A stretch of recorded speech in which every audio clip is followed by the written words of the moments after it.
I don't know if you've ever walked into a paint store and seen the swatches or the little paint samples, and you just thought, my God, there's 50 different shades of white. Who would have thought, right? I've got the Dulux fan deck, and you spread that thing open and you could be lost in colors for weeks. But essentially that is the most important part of the work, because that's what you're gonna see.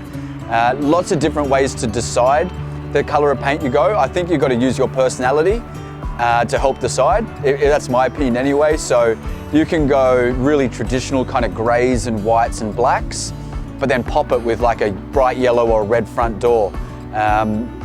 Or you might go in reverse to that. You might go a little bit, bolder colors on the walls, whether it's standout reds and greens, or lots of choices out there. But I think your personality has to come through in your paint color selection, and also has to suit the style of the house, has to suit the style of the street. And if you're governed by council, then you've got to go with those guys for a little bit, at least on the front.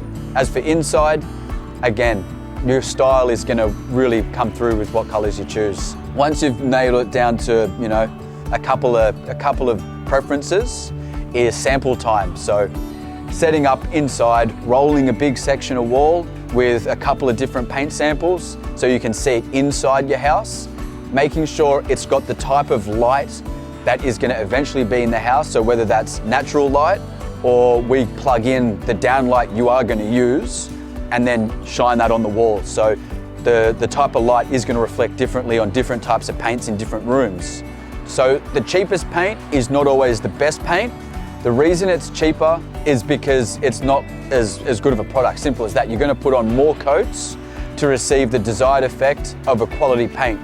We use Dulux accredited painters for all of our projects. If you go and throw on a lesser brand of paint, you will do one more coat than you would with a Dulux paint to achieve the same result.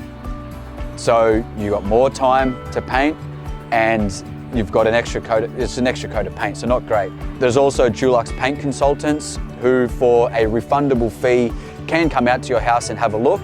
And if you decide to go ahead with them, that amount comes off the paint when you buy it.